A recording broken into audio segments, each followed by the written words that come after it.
எந்த ஒரு விஷயத்தில் நாம் எந்த ஒரு சலுப்புகளோ சோர்வுகளோ கஷ்டங்களோ கசப்புகளோ சந்திக்காமல் அமைதியுடன் செய்கிறோமோ அந்த ஒரு விஷயம்தான் நாம் செய்ய வேண்டும் என்று ஏற்கனவே எழுதி வைக்கப்பட்ட தீர்மானிக்கப்பட்ட ஒரு செயலாக இருக்கும். இதை நான் சொல்லவில்லை.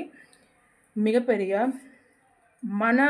மனோவியல் தத்துவியலாளர்களும் ஆழ்ந்தறிந்த அறிஞர்களும் பல பல புராண கதைகளும் இதிகாச காப்பியங்களில் குறிப்பிட்ட சில வாக்கியங்களும் கூறுகின்றன.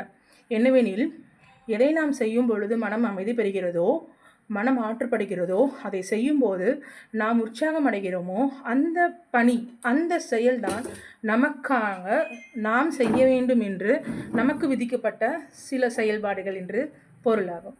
அதனால் யாவரும் சொல்வார்கள், எந்த ஒரு செயலை செய்யும் பொழுது முழு ஈடுபாடுடன் முழு ஆர்வத்துடன் செய்ய வேண்டும் என்று.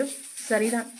எந்த செயல் நம்மை முழு ஈடுபாடாக செய்ய நம் மனநிலையை நம் உடல்நிலையை அனுமதிக்கிறதோ, எந்த ஒரு செயல் நம்மை செய்யும் பொழுது உற்சாகப்படுத்துகிறதோ ஊக்கப்படுத்துகிறதோ அதுதான் நம்மை வடிவமைக்கக்கூடியது, அதுதான் நமக்கான செயல் என்பதையும் உணர்ந்து கொள்ள வேண்டும். செயல் செய்வதற்கு நிறையாக உண்டு. அதில் எது சிறந்தது என்பதை ஆராயவும் நம்மால் முடியும்.